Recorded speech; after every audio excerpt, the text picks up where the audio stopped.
इसको इस ढंग से आपको समझाऊं कि इसमें आप सामने वाले को सत्ता का ताज सौंप रहे हैं। आज देखो जितनी भी राजनीतिक पार्टियां हैं ये सब दुष्ट हैं। आपको मालूम है अभी हम एक वर्धा सम्मेलन में गए थे, देखिए ना, तो मैं अपने आप को बड़ा ज्ञानी मानता हूं ना। मुझे समझ में आया कि मुझे कुछ नहीं मालूम है। उसमें एक अर्थशास्त्री आया, उसने आरबीआई के डॉक्यूमेंट्स निकाले, उसने जो ना बाकी सब चीजें निकाली और उसने बताया कि आपके गांधी जी तो झूठ बोल रहे हैं।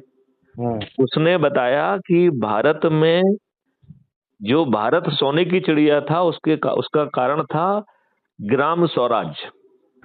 तो गांधी जी ग्राम स्वराज की बात नहीं कर रहे थे, ग्राम स्वराज ऑलरेडी था यहाँ पर। और वो ग्राम स्वराज की एक परिभाषा थी, उस ग्राम स्वराज की परिभाषा थी कि 36 जातियां और 72 कला के लोग जब गांव में होते थे तब उसे ग्राम स्वराज्य कहा जाता था। राइट। अब यदि किसी गांव में कुछ जाति कम है या ध्यान से सुनो अब इस बात को, अभी आप पूरे कंसंट्रेशन से आप मेरी बात सुनिए अभी। पूरे ध्यान देना पूरा, क्योंकि हम बहुत बड़ा ज्ञान आपको इस समय दे रहे हैं, तो उसको बहुत ध्यान से, और ये ज्ञान अभी अभी प्राप्त हुआ ज्ञान है ये, ठीक है ना। तो इसमें भी बैकग्राउंड नॉइस ना, ये भी थोड़ा ध्यान रखिए, ठीक है ना। तो इसमें जो है 36 जातियां और 72 कलाओं वाले लोग जो है जब होते थे तब उसे ग्राम स्वराज्य कहा जाता। और जहाँ पे कुछ कम होता था वहां पे ये लोग बाहर से जाके लोगों को सासम्मान लेके आते थे और उसके लिए हाथियों का उपयोग किया जाता था। मतलब उन्हें इतना सम्मान से लाते थे, हाथियों पे बिठा के बाकायदा यात्रा निकाल के उनका सम्मान करते हुए, और उन्हें जो है समृद्धि बांटी जाती थी। तो पैदावार अच्छी थी और सभी लोगों में वो बंटती थी। बचा हुआ हिस्सा शहरी क्षेत्र में जाता था और फिर बचा हुआ हिस्सा विदेशों में बिकता था। तो विदेशों में खाद्यान्न बिकते थे, मसाले बिकते थे, साड़ियां बिकती थी, और भी जो कारीगरी के उत्पादन होते थे वो सब जो है विदेशों में जाते थे और वो सोने के भाव में बिकते थे।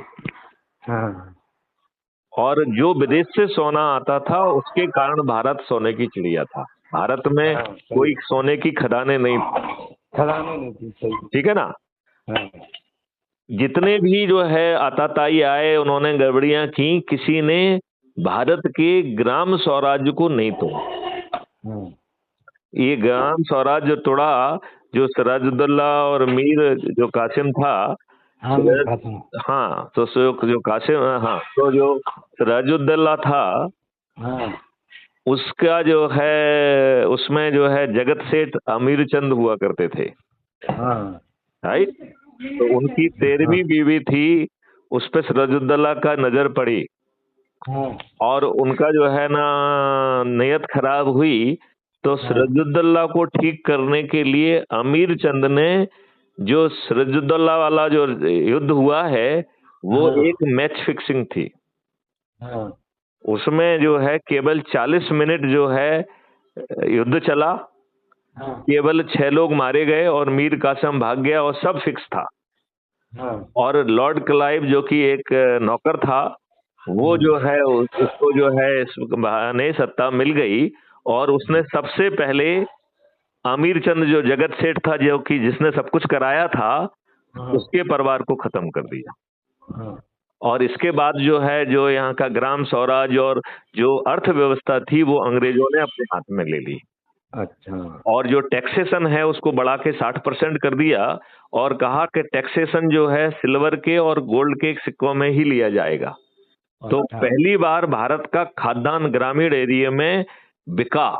इसके पहले जो है जगत सेठ ले जाते थे और सोना वापस में देते थे, लेकिन जो है तो और इस प्रकार से समृद्धि आती थी।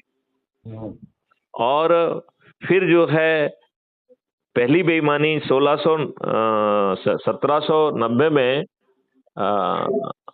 जो पहली बेईमानी की गई उसमें जो है इन्होंने जो एक सोने के सिक्के में 10 चांदियां के सिक्के आते थे उसे 15 कर दिया।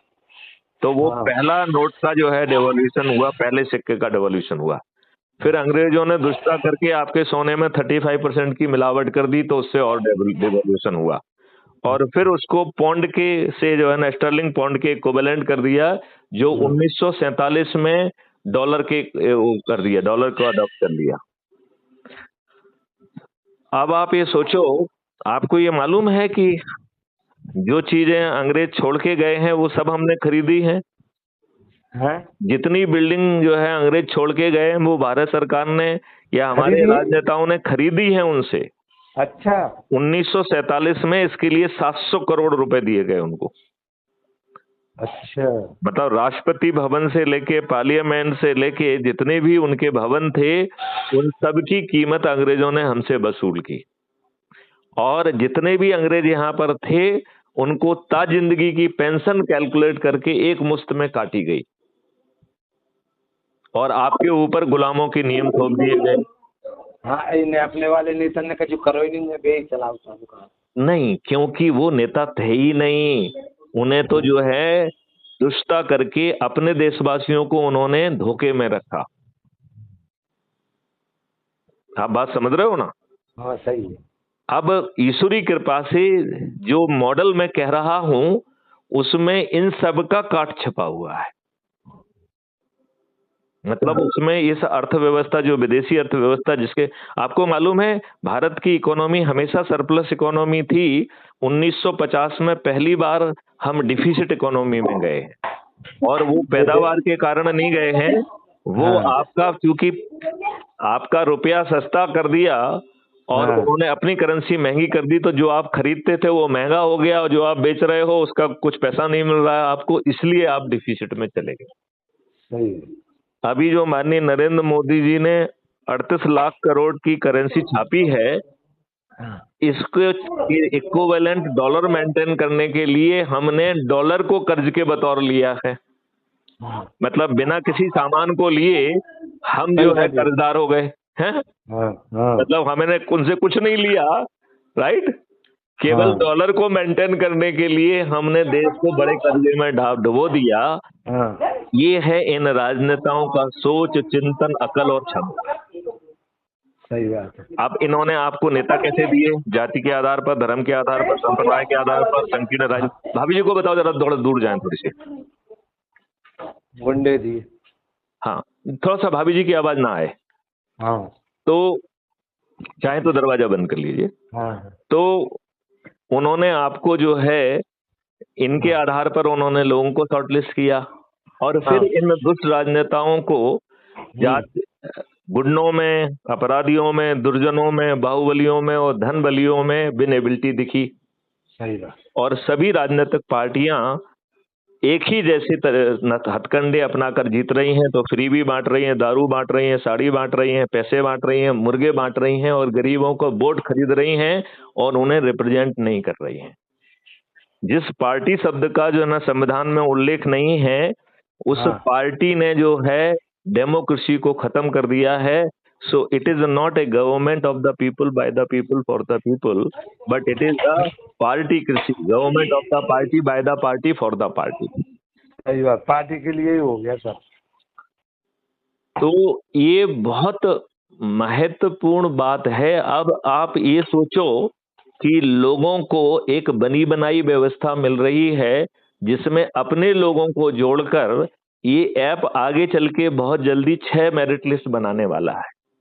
हाँ अब इस बात को, अब बहुत ध्यान से इस बात को सुनना आप। वो हाँ अर्थव्यवस्था के बारे में तो हम आपको समझाते रहेंगे, क्योंकि अर्थव्यवस्था का अब एक ही तोड़ है, जो हम कह रहे हैं भारत विकास निधि, लेकिन अभी उस पर हम बात नहीं करेंगे। हाँ अभी हमको बात करना है, किस पे बात करना है कि लोगों को क्या फायदा होने वाला है, राइट? तो ये ऐप जो है क्या कह रहा है कि आप crime free Bharat mission app को डाउनलोड करो, और उसको डाउनलोड करने के पहले आप, ये भाभी जी की आवाज बहुत आ रही है, उसको बंद करो जरा आवाज। हाँ हाँ दरवाजा बंद कर दो ना। हाँ हाँ हाँ बोलो। तो जो एक हाँ। अपना ग्रुप बनाना है जो हम हाँ। आपका बना देंगे। हाँ। उसमें आप जिन लोगों को भी जानते हैं उन सबको जोड़ना है। हाँ। बात समझ रहे हैं ना? हाँ। उसको जो है अपने परिवार के सदस्य, अपने रिश्तेदार, अपने मित्र, अपने पड़ोसी, अपने जिन संगठनों से हम जुड़े हैं, चाहे वो धार्मिक हों, सामाजिक हों, चाहे जैसे भी हों, प्रोफेशनल हों, उन सबको उसमें जोड़ देना है। राइट जी। और जो उसको भागे, क्योंकि उनमें से बहुत सारे लोग होंगे जिन्हें अच्छे भारत के संकल्प से ही बिच्छू काटेंगे, तो वो भागेंगे। तो इसमें एक शर्त है, जो भागे उसे भागने दो, उसको उससे 1 महीने तक आप बात नहीं कर सकते हैं, वो लॉकिंग पीरियड है। हाँ। क्योंकि